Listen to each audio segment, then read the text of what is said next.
Are you sitting comfortably? Or put your seatbelts on because you're in for a harrowing ride. Cause this is Ill Manors, where darkness goes on at night. I am the narrator, allow me to take you back and forth through time. To explain the significance of things you may think are insignificant now, but won't further down the line.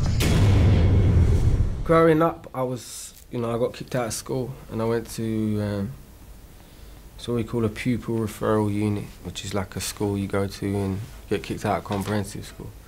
And there, I was there with other kids like me, that had gone off the rails. Just living in my environment, going to that school, I saw a lot of stuff that upset me, the way people was living, how they was treating each other. And I could see the bigger picture. I could see that people was living on top of each other and they was treating each other a certain way because of the circumstances. I was really angry that nothing was being done to kind of address this issue, or change it, or make it better. What the fuck is that? It's a baby, innit? Well, you stole someone's baby? Bruv, some woman left it on a train. And you're bringing it here to me? The way Ben works and in helping us actors get into character, we did a lot of improvisation work. So we had a lot of time in the rehearsal process to work through the script, experiment together and see what worked and what didn't work. I think that because he was coming at it from an actor's point of view a lot of the time, he would often kind of like articulate himself through performance. He'd kind of inhabit the character with you. He had so much ammo to give. If you went up to him and asked him, then he could tell you what that character was doing when they were 4, 5, 15, 12 years old. I think also because he was a first-time director, there was this fantastic balance between having clear kind of detailed vision for the characters, but also being quite collaborative and open about when he wasn't sure which way to go. I think maybe there's this kind of myth that they have to have all the answers, but actually I think the best directors are the best collaborators.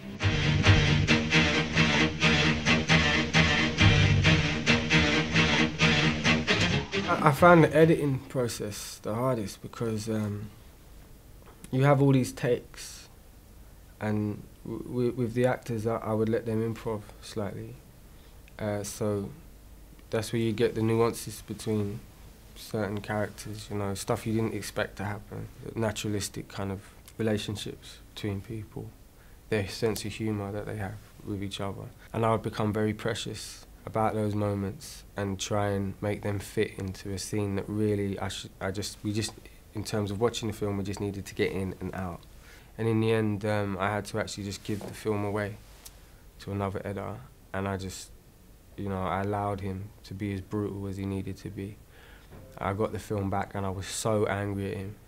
The stuff that he'd taken out, the stuff that he didn't value, made me so angry that I then fought to put it back in.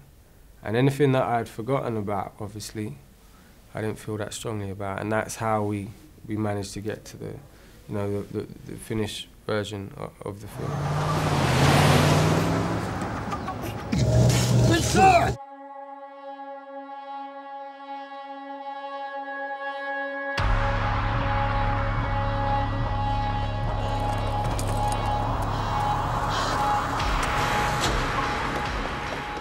My advice to anyone who wants to make something creative and prove that they can tell a story through film is to choose a format that is cost effective. Make the storyline use that format for a reason that makes it visually make sense. You're not going to have a lot of money, so your production is not going to look $1 million. It's going to look cheap. So find a reason for it to look cheap. I shot a video with a band called Chasing Status where we shot it on Sony A1, and my concept for the video was that my ex-girlfriend breaks into my house and films a bunch of homeless people having a party in my house and then destroying my flat. And so the video was handheld, night vision. Night vision allowed us to light the kind of video using DJ rope lights and stuff. It allowed us to shoot in a very cost-effective way. Now, it looks like crap because it's shot on a Sony A1, but it's supposed to look like crap. I think if you was to try and shoot a glossy kind of music video on a Sony A1, it's you know, you're gonna fail. It's always gonna look like, you know, a pile of shit. Get your hands out of the pockets. Stop swearing and take your hands out your pockets, okay? I will tell you when we're done, okay? What's going on? Do you know this person?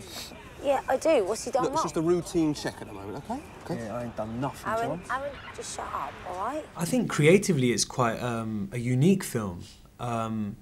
You know, artistically, I think it's a really interesting mix of kind of hard-hitting social realism, you know, with all these kind of tales of these different characters. But cumulatively, by the end of the film, it actually has a kind of almost allegorical feel, or as a kind of almost a morality tale or a fable. Socially, I think it also throws up lots of kind of socially relevant questions for people, and particularly in the context of, you know, the UK riots last summer, I think it's quite timely.